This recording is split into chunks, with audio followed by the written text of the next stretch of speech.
When you say stem cells, like, this is what you mean. I saw this on your website. Yeah. Like, because a lot of people may not understand that terminology. So you use, I think, infinity matrix, right?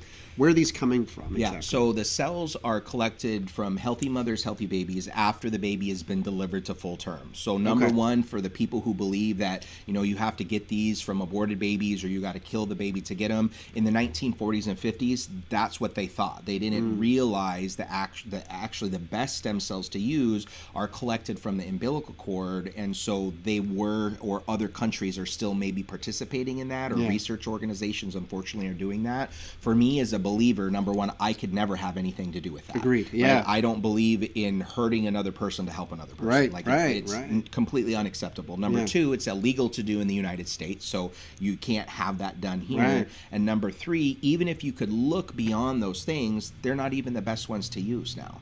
And we Interesting. now know that, and the really a great analogy is we didn't used to have electricity, and we now all carry supercomputers in our pockets on a daily basis. Right.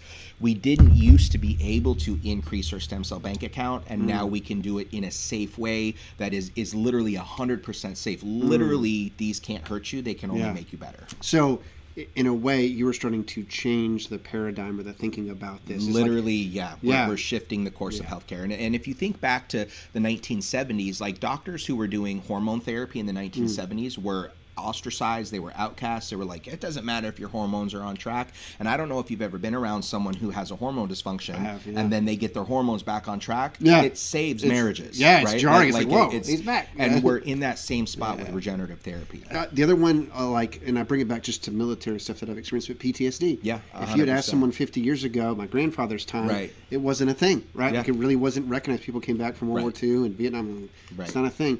Now we know it's a thing. Scientifically, 100%, we can measure that, right? Yeah, we can see the brain imaging. We know that Yeah. brain now, and that's my background. So my background is in neurobiology, physiology, embryology, and pain science. And so Nice. I've specialized in working with Parkinson's patients, MS patients, special needs kiddos for the last 26 Yeah. years.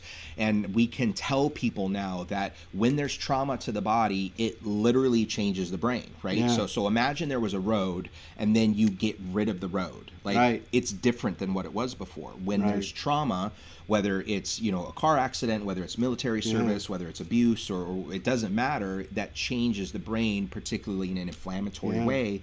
And if we can decrease that inflammation, if we can help your body have the cells needed to rebuild that road, Right. you can take that road again. Right. In a natural way that's not hurting anybody else. You 100%. Awesome.